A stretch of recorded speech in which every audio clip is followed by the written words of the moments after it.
All right, everyone, welcome back to another episode of the Real Estate Hustle podcast. I've been waiting a really long time to get this individual on. Today, we've got none other than Carol Foderick of the Foderick Real Estate Group. This woman is incredible, to say the least. Like, I've been able to watch the story for a number of years, rise to fame, and we just kind of got chatting a little bit before we got started, and I didn't know this, and Carol just shared with me 22 years in the business. So we're talking about a veteran of real estate. Most people don't get out of 5 years. And here's Carol at 22 years. She finished number 2 in the country for both units and GCI here at Keller Williams. And I'm going to bet is in the 0.05% of all realtors worldwide. She runs an incredible business, and we're going to pick apart how she got here, how the business is working, and the historic rise over the last few years where we've just seen Carol's team sort of explode and kind of give you this overnight success feeling. But we know it was 22 years of grinding. Carol, welcome to the show. Oh, thank you, Andre. What an incredible introduction. I sit through a lot of podcasts. I don't often get such a warm welcome. So I'm grateful. Thank you for sharing all of that with everybody, and hope I live up to that giant introduction. My goodness. I can't see how you wouldn't. I mean, we've crossed paths so many times over the years. And for everyone listening, we've been trying to get this done for almost a year now. And it's just schedules have been conflicting on both sides. And then when you're running an organization that's as incredible as yours, time, I'm going to bet, isn't one of the things that you have a ton of for everyday podcasts and stuff like that. No, not necessarily. So yes, podcasts are such an important part of, what all of us do, both consuming them and participating in them, because we need to not only absorb the good stuff and fill our cups with people like you who are putting out, great content, but we also need to take the opportunity to pour into one another. But yeah, it's been a long time in the making, and I'm going to hazard a suggestion here, Andre, to say that many of the listeners listening or watching this content are probably going to have the same position that I have about 2024, which just felt like it went on and on and on and on. Lots of personal, lots of professional challenges. But it is important that we make the time for things like this. When you sort of said it, Carol, you said 2024 felt like a long decade. It was like the decade that wouldn't end, right? And what's funny is I know that I'm not the only person that felt that way, and but 2025 rolled over and it wasn't that different, right? We always have this sentiment that January 1st is a new year and a fresh start. But if we don't change, what we're doing in one year, we can't expect that anything is going to change in the new one. So. Well, and it's you're right. It's sort of been much of the same, right? I think January started a little, gave us hope. I know I was talking to a realtor today, and he was like, "Oh, I felt like so good after January," and then February kind of punched us back in the mouth again. And we're riding this sort of, everyone says 2 years. I'm going to say it's been a 5-year roller coaster. If we're going to be honest. Yeah. We've been up and down quite a bit through this time, but I want to go back to the start. I mean, we're going to get through the COVID stuff. We're going to get through all the crazy that we've been through over the last 5 years, but 22 years. And I said it when we started and before we started, it doesn't appear that you should be in the business 22 years, but you said, "Hey, I started really early." So tell me about that. What made you choose real estate? Yeah, thank you, Andre. Well, I would sort of say that real estate chose me. So I started in real estate as a front desk receptionist at a Royal LePage what feels like 100 years ago, but it was 22 this spring. And I fell into it sort of accidentally. I was working for the city of Toronto. I was in university working on my degree. And my employment ended. I needed a job that I could do sort of evenings and weekends while I was still in school. And I got hired at the front desk of a real estate office and literally worked every job you possibly can work in this industry. So started answering phones, worked through the back office, so deal administration, processing the deals on the back end. Which gives you an incredible insight into just an overview of what top producers do to be successful. So I'm very fortunate to have had that. Went to work as an unlicensed assistant for a top producing single agent, got my license, helped her scale and grow her business, pivoted over to a team where I grew through those ranks, was able to work to assist scaling that one. And then sort of life happens. And it was right around the time that I got married. My husband was located in a different part of the city. After I got married, got pregnant very quickly, and just realized that I had to shift priorities and needed to start building kind of my own thing. And so came to KW at that time 7 years ago, and it's been a growth journey since. It was the right time and the right place for me to be able to launch my own team. So that's it. But it's so it sounds very romantic, but many years of just doing a lot of things and questioning yourself and questioning your decisions and your path in life, like so many great Yeah. top producing agents in all sales fields do, right? So looked like Do you know what's very interesting short at the though? very end, but there was a whole backstory there. Yeah, no, and I love the backstory because what I find is the side, the administrative side doesn't always transfer well to the sales side, and the sales side definitely never transfers over to the administrative side. But you kind of cross that bridge, and so I wrote down like one thing, and I always take notes when I'm getting to know people through these. I wrote down the word systems. So I'm going to Yeah. bet part of your success is you are knee deep in the systems, and you have great systems in your team. Yeah, 100%. So systems, you don't rise to the level of your aspiration, you fall to the level of your systems. And I would say that is the biggest challenge that I see for most professionals. And we say systems, I think you can interpret that in a couple of different ways. So systems, your mind immediately goes to the administration side, right? So what's your protocol? What does your client's journey look like from the moment of acquisition all the way to the successful close of the transaction, to your follow up, to staying in contact with them? It is a true statement that absolutely every single thing on the back end of our team is systematized, and it would have to be. We're 35 people on the team, 22 agents, administrative and logistical staff on the back end. I also run a very successful staging company. And we're churning through huge amounts of transactions. So 417 in 2024 alone. We're on pace to hit 500 this year. So you need to have great systems. So I always say systems super important, but outside of that, you can have great systems on the admin side, but without systems on the lead gen side, it doesn't matter. And so the two have to kind of go hand in hand. You need great systems for lead gen. You need great systems for facilitating the transaction of that business once it comes in.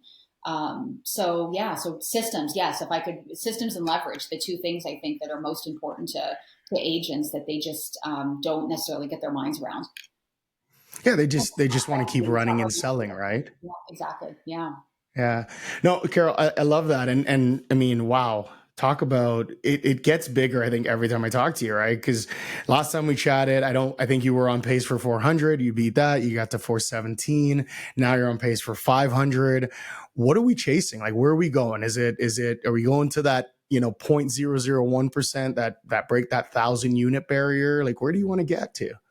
Yeah, and I'm not sure it's a transactional goal.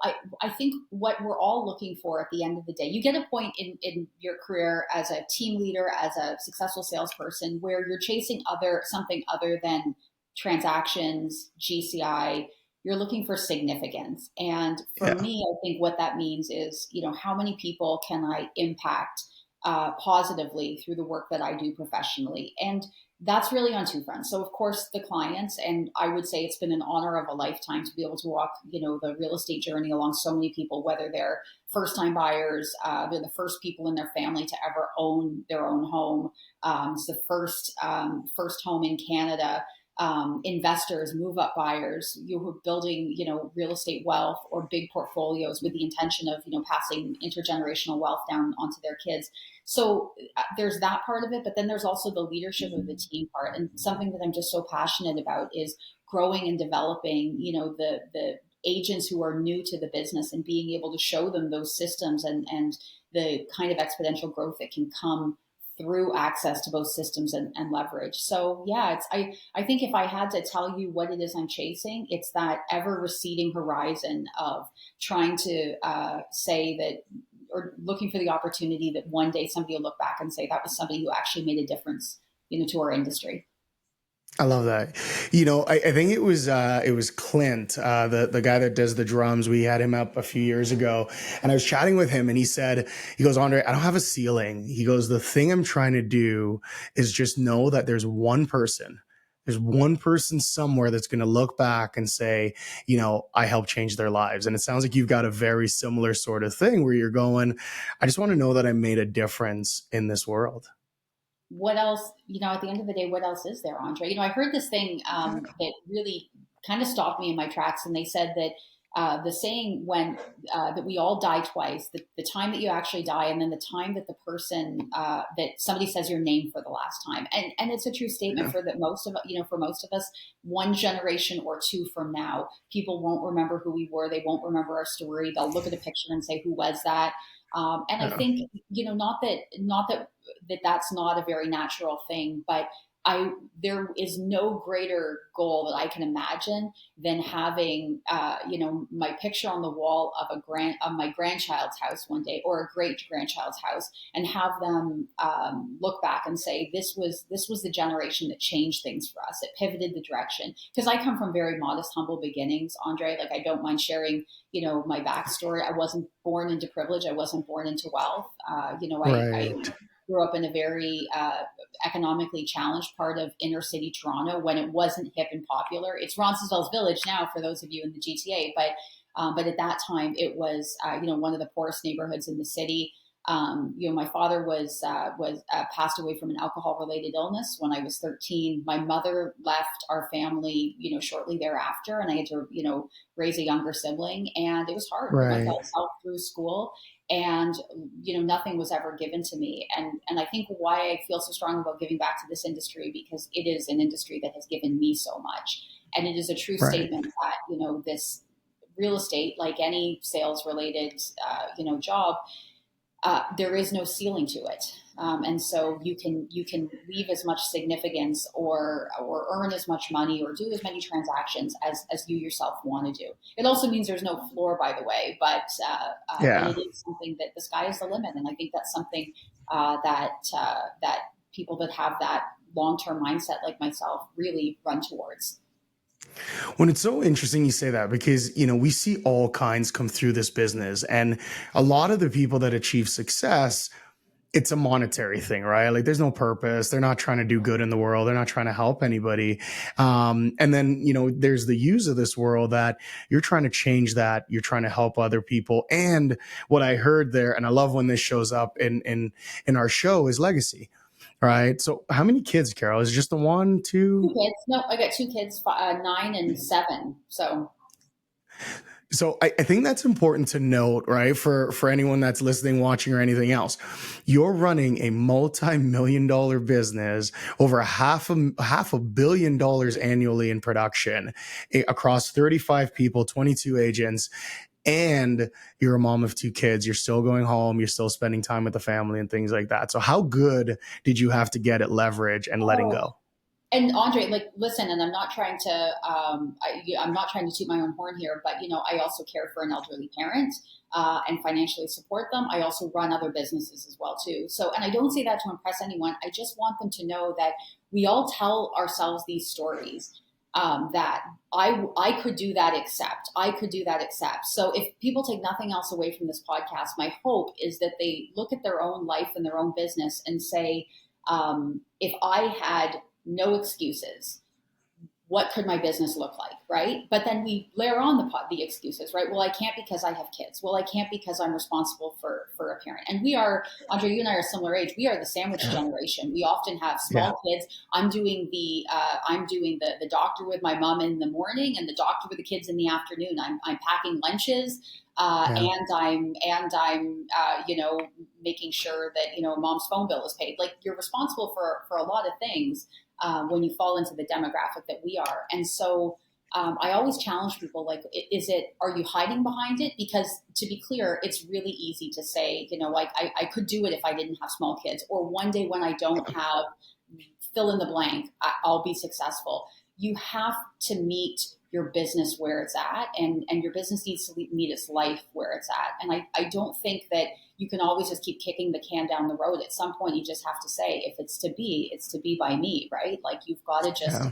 time block, and leverage is a big part of that. Well, and life doesn't stop, right? Like whether it's you, me, anybody that's in this sort of category of business, life doesn't stop. Like we don't get to use that as an excuse. And I think the choice is that we're not using it as an excuse.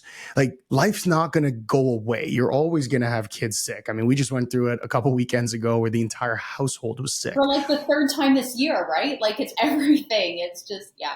It's constant, right? And so you're right when you say that, right? Like if it's to be, it's up to me, but it's also, you can use it as a superpower, rocket fuel, whichever version of that you want to use, or you can use it as a crutch or a dead weight. Yeah. I'm of a similar mindset. It's like, I look at my kids and I go, well, they deserve me to go out and give 100%. And then I'm going to come home and I'm going to give 100% as well, because life's too short to not. And I forget who it was that I was on with, but we talk about the life balance thing and that there is no balance and you got to live in both sides of it at different extremes. And people think I'm crazy when I say stuff like that. And I'm going, listen, you should want the big life and you should want the big business. And that's going to take sacrifice, right? You're not at the bar every weekend, or you're not doing, you're not at every party or every social event or every gathering. And sometimes you got to say no and miss things, but it's sacrifice. And you have to be willing to do what others won't to live the life that they don't get, right?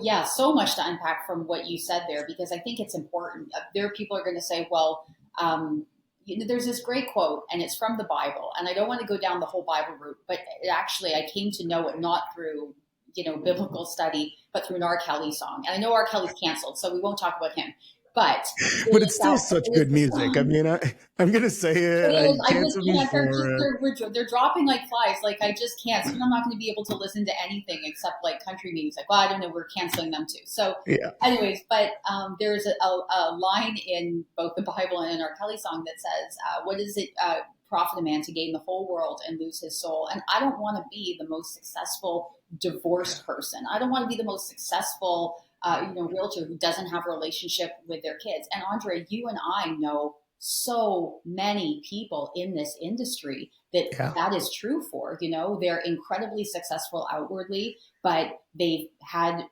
personal relationships break down. Their health is a mess. They're not prioritizing. And so you called it sacrifice. I would say prioritization is really what it is. And Ooh, it's I like love that. we can do anything, but we can't do everything. And you've got to figure out what that looks like. Somebody said, and I can't remember who it was, but it was a female lecturer. It might have been a TED Talk that I was watching. And she said, you can be great at work and you can be great at home, or you can be great in the community. You don't get to pick all three, or you can have a great social life. You don't Yeah. get to pick all three. You don't get to pick all four. You get to pick two. And so for me, it is home and it is work, and that's what it is. And does it mean that there's times when I don't go out for a girls' night for 5 or 6 months at a time, sometimes longer? Yes, it is true. But I fill my cup from the relationships that are most important, which for me is family.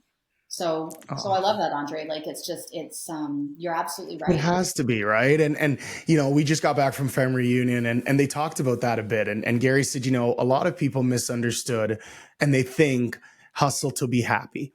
And they realize that now you got to go happy first. And then the hustle will show up and you can do anything. And the happiest that we are is when we're loved. And the people who love us the most are the people that are closest to us, which is our family. So kudos to you for recognizing that, because yeah, I've had people on the show even that have had life altering changes and they look back and they go, what happened? Well, you can't just be all at work all the time and you can't just be all at home all the time. And it's finding that place that you can give everybody 100%. So let me ask, how are you managing that? Because you've got, what is it? I think it's 5 businesses. I think I squeezed that out of you at a different time when we chatted. Is it 5 We're total doing different businesses? things. So, like, we own a large rental portfolio. We have the staging thing, the real estate.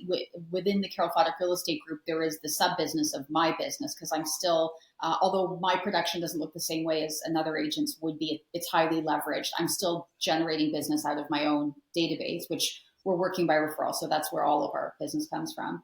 Yeah. And then we also have renovation and construction. So they're all sort of loosely tied together, but that being said, they are different entities that require different attention and sometimes different focus and skill set. But yeah, one day at a time, that's the answer, Andre. I would say that um, the ability to control your day, your time, your mindset is largely centered around your ability to control your mornings. And the best advice anybody ever gave me was when I was 9 months pregnant. And at that time, I want to be clear, I was running a very different sized operation. I was working 60, 70 hours a week because I was passionate about doing it.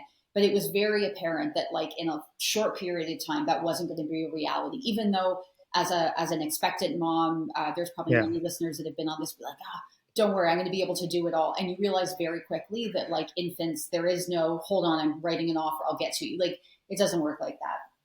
The best advice I think I ever got about balancing parenting and business was from a client of mine who said to me, whatever it is that you need to get accomplished in a day, you need to do it before your kids wake up. Because any day you start at looking over the side of the bed with like a 2-year-old staring you down, you're already behind in the game. So, I used to be a very average, wake up 7:30, 8 o'clock, get dressed, grab a coffee, go to the office. You have to be really intentional about how you spend those mornings. And now I'm up consistently 4:30, 5 a.m., which would have sounded crazy to, myself 10 years ago. Like, who does that? You're insane. I've come to learn that these are the most intentional hours of your day. And Yeah. you sit down and the amount that you can accomplish between like 6 a.m. and 9 a.m. Is just eclipses often what you can do in the entirety of the rest of the day, because you're sharp, you're focused, you're clear. All of the things that are going to happen in your day haven't happened yet. And you're intentional. It's been my experience that what we're doing after, for me, like, I go to bed like 9:30, right? So I'm getting a full 8 hours of sleep because health is important. And if you don't have health, that's, Agreed. but it is, I've come to realize that the stuff that I was doing like after 8:30 anyways wasn't pouring into my life at all. The stuff that Yeah. we're consuming, both visually, physically, like we're sitting on the couch, we're scrolling on our phones, we're watching Netflix, like we are not doing meaningful things. No one's running on their treadmill at 11:30 at night, like meal prepping for the night. That's not what you're doing, right? Like, you're consuming garbage usually. And so when you just pivot that to, I'm going to go to bed early and I'm going to start my day fresh and ready to hit it, it changes your whole mindset. So I would say control of your mornings is how I do it. And it just gives you that peaceful time where it's like you wake up, especially with small kids, and anyone who's got them, you could speak to this. It's hard. Mornings are hard. Everyone's getting out of the house, got to get them to school, pack the lunches, like do the whole thing. It's hard. It's hard. Yeah. And you're right. You've got to, as parents, I think having kids really changes how you look at everything. And I mean, I had kids early in life, and then went through it around a second round of having kids. And both times changed how I looked at the world and changed how I looked at things, because you're right. The minute they're awake, we have no idea what we're going to get. Right. Today you're fine.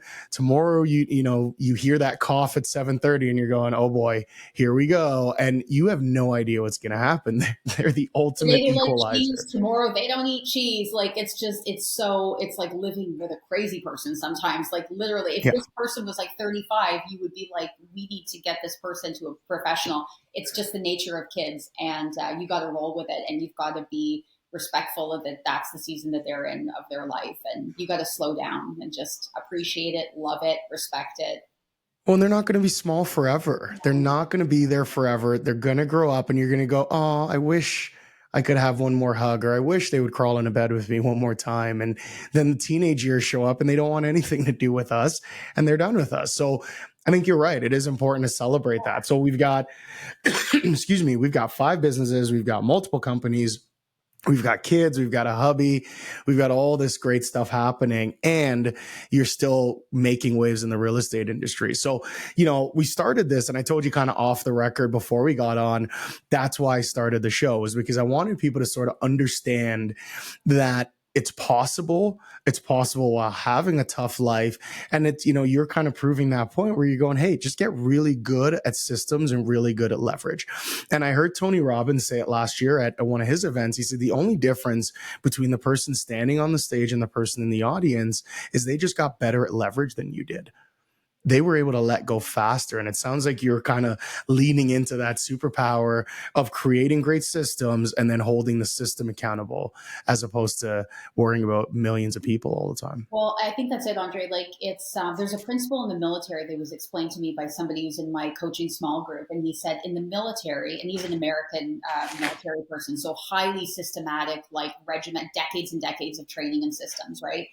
He said in the military, you are never responsible for more than five people. And what Yeah. that means is that you have to pick the five people that are then going to manage their five people and their five people and so on and so forth. So you can lead a giant organization. Gary Keller leads an organization of literally, 100,000 people. And how does he do it? Because he's accountable to five people. Those people are accountable to five people, and it goes down, right? Once you start trying to be too many things to too many people, it becomes challenging from a professional, standpoint. So leverage becomes important. You need to have trust and confidence into the people that you delegate tasks to, and you need to find people who are going to do those tasks better than you are going to do. And that is the essence of leverage. When you talked about the scaling of the team, it's not because my business is in a place that I can have 22 agents. It's because at the Carol Foderick Real Estate Group, it is about creating those systems and the leverage for everybody that chooses to conduct their business with me. So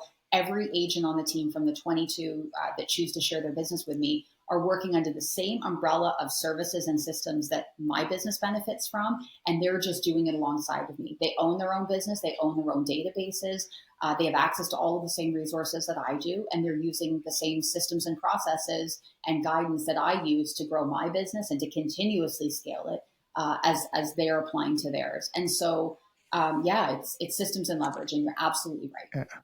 What do you think sets you folks apart from everybody else, right? I mean, tons of teams out there, and we see them pop up all the time, but most teams don't get the longevity and the time in the market that you guys do year after year and continuous growth. What's separating you from everybody else? I would say first of all, it's strategic growth. So to be clear, you can go fast and you can grow something really fast, but it's like a house of cards. It will collapse in on itself unless it's built on a solid foundation of concrete. So you can't you have to build brick by brick on that, and you have to fail forward. So you have to be willing to try new things and figure it out, but also recognize when things are working and require expansion. I think you get a lot of salespeople in our industry in particular. So we'll take a step back, Andre, because I've been doing this for a long time. It's been 22 years. Yeah. When I started, teams were a very, very rare thing. You had like husband and wife teams, you had like Yeah. mom and son teams. Maybe you'd have sort of like, I'll say referral partnerships where like when one was Yeah. out of town, the other one would take over their business. But teams were not at all a thing in the early 2000s in the GTA. What we have seen is this like teamization of our industry, not just here in Ontario, but really all over North America.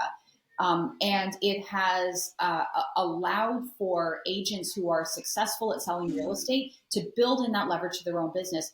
But there's been really no clear path for how they develop. So you can look at 100 different teams, and you will find 100 different structures, both Yeah. compensation, the business model behind it. Some are successful, some are not. Sometimes what made you a great salesperson does not make you a great leader, and vice versa, right? So yeah, it's been really interesting to see the evolution. And so I would say, to answer your question about what makes us different, I think it's just strategic growth, and it is a genuine ability and interest in wanting to see those agents, grow alongside of us. And to be clear, Andre, sometimes it's three steps forward and two steps or one step back. Not everybody that joins our real estate group is a great fit for that. Like it is a true statement. There's a lot of real estate professionals in our industry today that I would challenge to say they don't really want to be like a working real estate agent. They just want to tell people that they're a real estate agent. And there's different, Yeah. or they have a very different perception of what it is to be successful in this business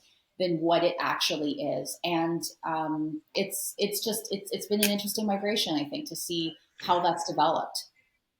Well, I think you hit the nail like right on the head with that thing is so many people are attracted to this industry because of the image, or the Million BMW or dollar the whatever listing. they think we're doing, and they have no understanding, and then they get in and they go, oh shit, this is not what I thought it was. What do you mean I got to call people? What do you mean I got to talk to people? You mean my phone didn't just ring and all these cute things I do on Instagram don't just lead to buyers and sellers? And it's this culture shock. And I watch it happen over and over and over again. And, I sat with an agent about 8 weeks ago and she said to me, what am I missing? And I said, well, I don't know that you're missing anything other than the actual part of the job. And she goes, well, what do you mean? And I said, okay, so you've got your social media presence. That looks great. You're giving all this advice.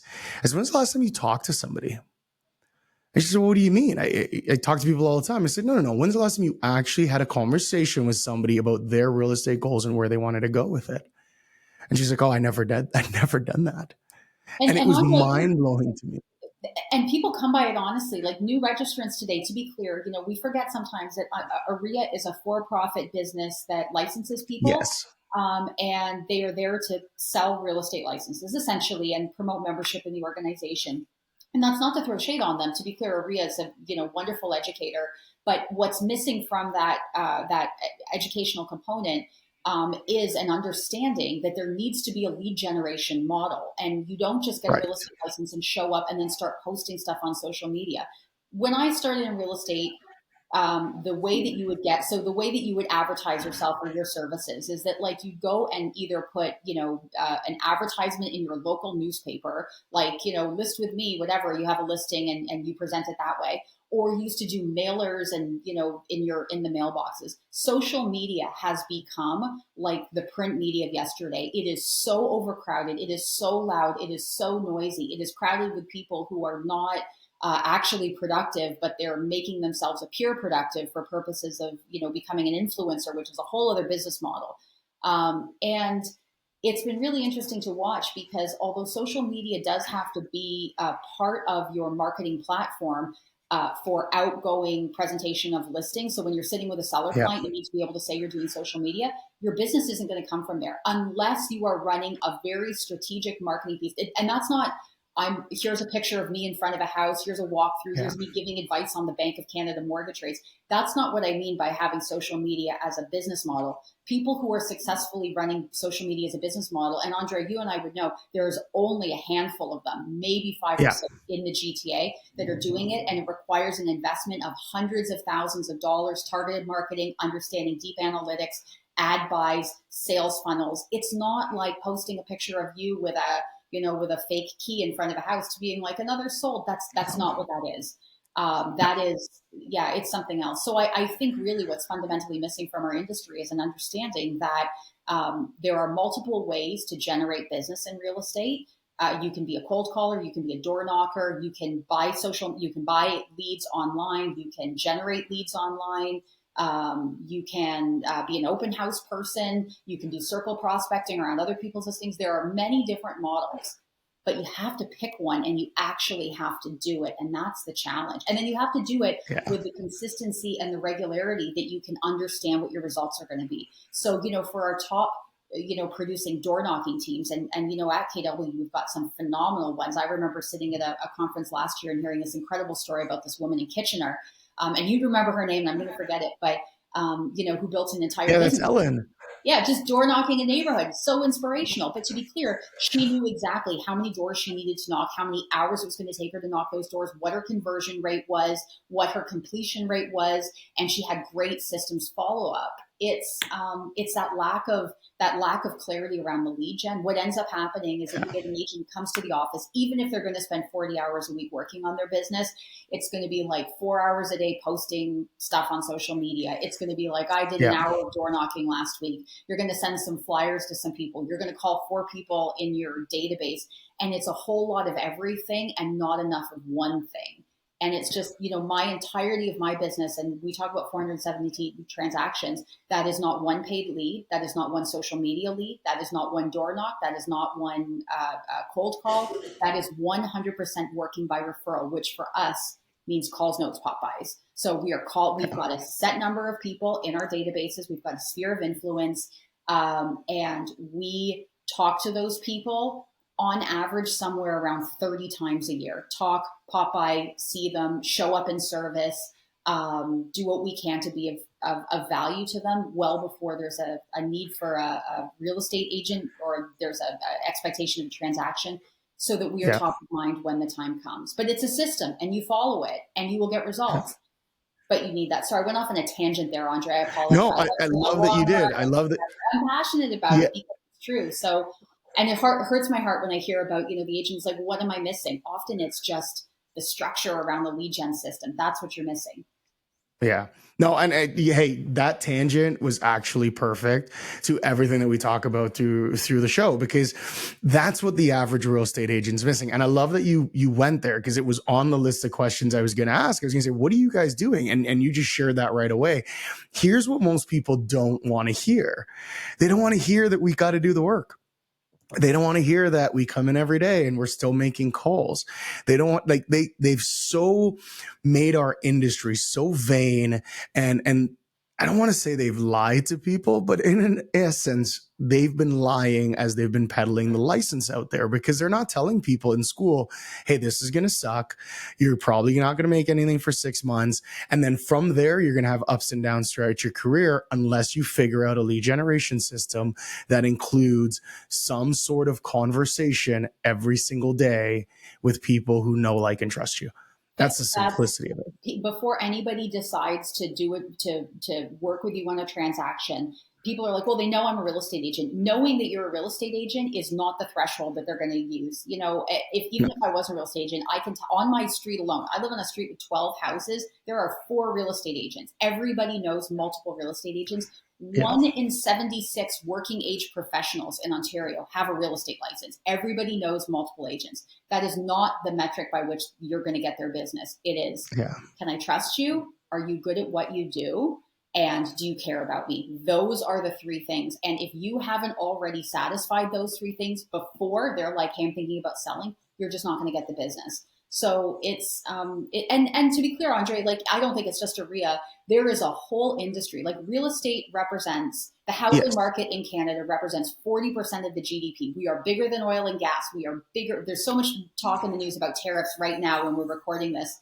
We're bigger than oil and gas. We're bigger than the auto industry. We're bigger than lumber. But like the housing, like the Canadian economy rises and falls on the backs of the housing industry, and the real estate professionals that are in the industry are subject to just an onslaught of marketing about, like, sign up for this CRM, pay for this social media thing, leads will be given to you. And they're just, it's like the predatory tactics of these companies that are like, look, there's agents who don't know what to do, and we will just tell them that they will write giant checks and they will be successful. And they are lying to you because it requires the work, right? So, but it's not sexy, Andre. Like, it's not. Right? So. No, and you know what? It's funny because I've had, so 2 statistics stood out to me that I've heard recently. And the first one of those was that there are 4 million houses sold in the US. So we're going to take Canada out of it for a second, but 4 million houses in the US, and Zillow generated, that's one company, that's one lead aggregator, generated over 20 million leads. Only 4 million transactions, and Zillow surpassed that. So there's your problem with online right out of the gate. The second statistic I heard is that for every real estate sale, there's actually an equal number of real estate agents in North America. So this wasn't just US, this was also including Canada. And the number, I think, surpassed 5 million. So 5 million in sales between Canada and the US, and over 5 million real estate agents. So you've got teams like yours that are doing, 400 or 500 units, and we've got several of those. You've got agents doing 15, 20 deals. And you start to do the math really, really quickly that like 70% of this industry didn't do a deal last year. Yeah.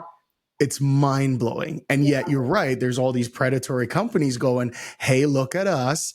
And, we're going to help you. Let's be real. They're trying to make a buck like everybody else is. And I had an agent on, and she's a good friend, and she talks about social media, and she's killing it in that space. But when we started picking it apart, social media still led to contacts. It still led to her on the phone. It still meant it was just an intake, top of the funnel activity that she was attracting people in through social media and then still doing all the work. She was double ending deals from open houses. She was calling investors. She was visiting investor clubs. She was doing all the things that we got to do anyway. And I think that's what's missing in the education thing. It's kind of like, going to high school. They teach you how to, find the hypotenuse of a line or whatever that statement is, and they don't teach you how to file your taxes. Well, in real estate, they give you all this info, Mets and and then they don't bounds. say, Remember? Do you remember Mets and bounds? Like I the do. chain link. Like I don't know about you, Andre, but I've never been walking around someone's backyard to be like 4 paces Wenserly. Like well, I don't even know. I'm not Not doing it. relevant, right? And I think for some of us, we, especially successful ones, we've either sought out or fallen into lead generation systems, and it is Yeah. just really, really clicked. And for me, I'll be very transparent. It was being introduced to Buffini and Company, which anybody who knows me know that I'm like Buffini blue and blue through. Yeah. And Buffini and Company, long time coaching and CRM offerings in the real estate space.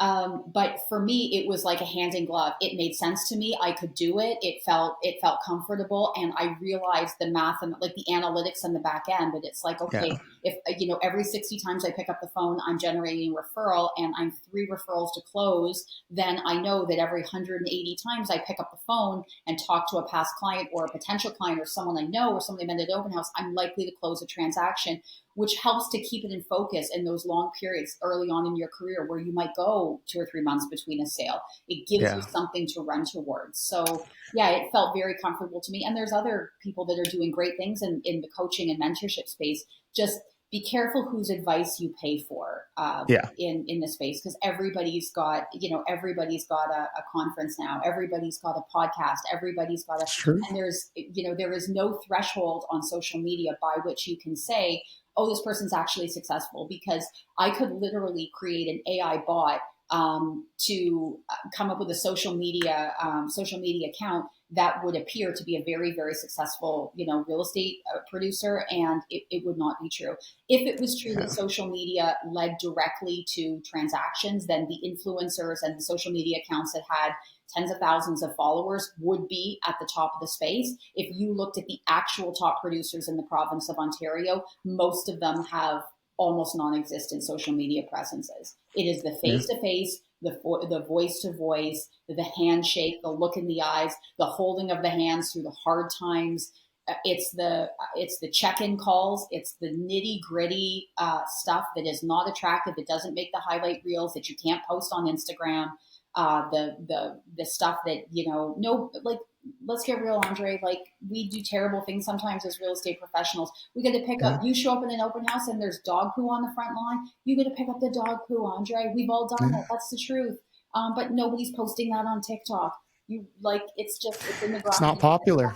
It's not Yeah. popular. It's not It's not popular. always sexy, but man, it sure is rewarding if you do it well, right? Well, and I love that you said that, right? Like, it's that silent hustle, right? Usually you're right. Most of the people, and it's not everybody, right? Like, we've got friends that are killing their social media game and they're doing it really well, and it's part of their strategy. And yeah, kudos to those people that are doing that at a super high level. But the majority of those people, they're not selling anything. That's true. Yeah. It's really, really sad. I got two final questions for you. One of those, and I'm just going to preface it ahead of time, so I can give you a little time to think about it. I always ask for a mic drop moment. I ask, like, what's the thing that you want to end on that everybody needs to hear? And I'll give you a little time to think on it. But more importantly, where do you see the industry going? I mean, we know tariffs, we know Trump's in, we know prime ministers are all over the place. The political landscape is crazy.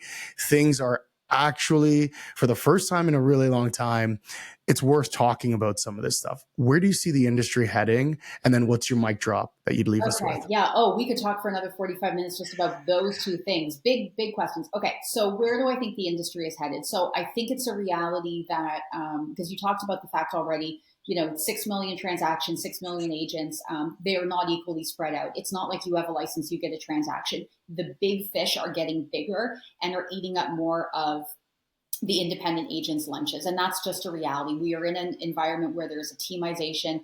And I think that brokerages and the industry alike have to figure out how to be able to serve teams within brokerages to a higher level of what they're getting. Because what ends up happening, Andre, is that you have teams that create their own culture, their own systems, their own processes, and can no longer be served by brokerages in the same way. And you see them just being like, why am I here anymore? And that's where it becomes the lowest cost option for those teams. And that's where you see the collapse of those conventional brokerages.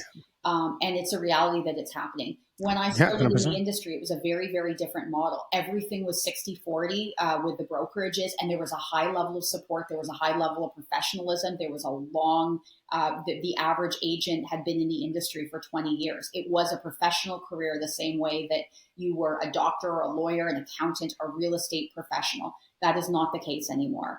And I think as the industry grapples with those changes, it'll be really interesting to see how brokerages pivot.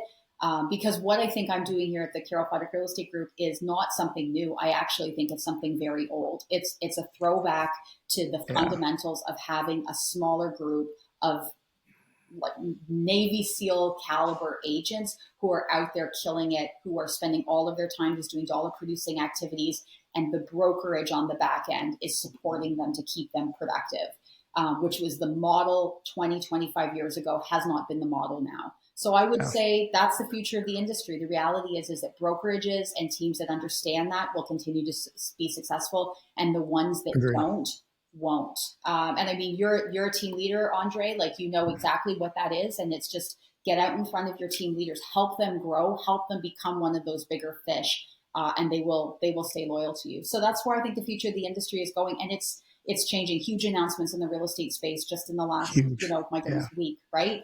We are in a time that everything is changing, but change also brings opportunity. We don't have to be scared of it. So what's my mic drop moment that I want to? So do you want just like a one-liner, or do you want me to unpack it a little bit? You can unpack it. I want to hear the one-liner, and then I want to hear your thoughts on it. Because, Carol, you've given me more sound bites in the last 45 minutes than I've had in a while. I mean, we're going to cut this thing up. You're going to have so many. I love it. Just keep tagging me. So yeah, we'll just keep throwing it to you, because it's like gem after gem after gem. So that tells me one thing: A, you're passionate, and B, it also tells me that you know your shit. Far too many people try to fake it, but you know your metrics, you know what you're doing, you're invested in yourself, and you're growing and educating yourself constantly, and that shows up in your language. So congrats and kudos to you. Mic drop moment. Okay, guys, pay attention for all of you listening. The market is the constant. This is the market. The market is sometimes high. The market is sometimes low. We are not, as industry professionals, we cannot wait for the market to meet us where we are at in terms of our skill level or our expectation of profit. It is a true statement that right now in early 2025, it is going to take you at least twice as long, twice as much money, and twice as much effort to generate the same dollar as we had, the same ratio that we had a year ago. So that is a reality. You cannot just sit on your hands and wait for the market to meet you where you're at. We need to pivot our skills to adapt to the market that we are in. When the market is screaming hot, like it was in end of 2020, early 2021, and like it has been for a big chunk of the last, 20 plus years in the GTA, it's really easy to put up a sign. You didn't need to know how to comp things. You didn't need to know how to properly interact with your clients, set expectations, readjust expectations. All you needed was to put a sign on the lawn, multiple offers. If you were priced inaccurately, it didn't matter. People would come, high fives all around. Everyone loved you, right? This is a professional's market. You need the training, you need the skills, you need the support to be able to meet the markets where it's at. Because if you just sit and wait for the market to be wherever it's at to meet you, you will just get steamrolled over by the people, Andre, like you and I, and hopefully probably the people listening to this podcast because they care enough to invest in their education. You will get steamrolled by those people because I am scaling because I am pivoting, because the agents on my team are pivoting. Andre, you are scaling because the agents in your brokerage are pivoting and paying attention and learning new things and doing hard things. And the ones that aren't are being absolutely just flattened in this market. And that's why we're seeing the numbers of registrations drop, because they don't have it. So that's going to be my mic drop moment. Boom. Yeah. Boom. You don't even have to say anything else. That summarizes it all. Carol, if someone's looking to get a hold of you, if they want to talk to you about your team, they want to interview you, any version of that, what's the best way Apparently, for people don't to reach get a out hold on of you? social media because I'm on. Yeah, No, they're you not can getting send you me DM there. on social media, Carol Foderick, or super easy email, Carol Foderick. If you send me an email, I will respond to every single email. If you text me and you find my phone number online, it's like a 50-50. Like my husband texts me, I don't even text him back. Like honestly, email is the best way, Carol Foderick, or pick up the phone and call. I answer my own phone. Happy to chat with you about your real estate journey. And it is something I am passionate about. Andre, thank you for everything that you do. Because let me just say, I get interviewed on a ton of podcasts. Your business and what you're doing at your brokerage is truly something to get excited about. And Thank I you. hope the people that have you as their leader know how fortunate and how rare what you're bringing to the table is in an industry Oh, full of like noise and nonsense. You are the real deal. And it has been such a pleasure to connect with you today because, oh. yeah, you're, You're gonna make me cry. Thank you. you're That's really that. Thank you. I do appreciate that. And we got into this for the same thing, right? I want to see. I set out to change that failure rate of the industry. That's it, right? Like when I came in and they were like, yeah, like 98% of people who ever hold a real estate license are going to fail out of this business at some point. And I was like, that is absurdity. And I've talked to, Hudak when he was in and Korea presidents, and I've been trying to change that narrative, but it simply starts if you're listening, if you're watching, go talk to somebody, go get in a relationship, go get in front of them face to face, belly to belly, create relationships and get good at it. Because like Carol said, you're not doing it and hoping that the day you reach them is the day they're ready to sell. You might be doing it for years until that moment that you're the person for them. And you got to nurture and keep that relationship going well. So I do appreciate it.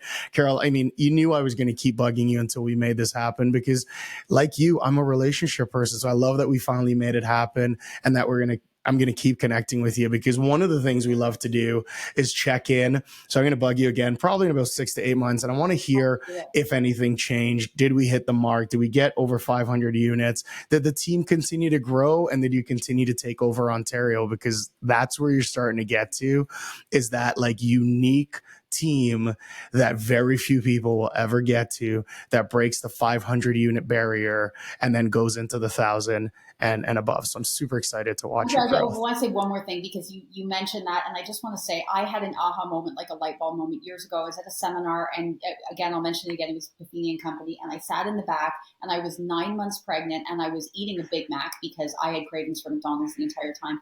I was sitting in the back, and I watched. They do like these good life videos. They talk about people who have had success, and I sat in the back and I watched it, and I was like, oh, it was interesting, and it wasn't really relevant to the same season of life that I was at.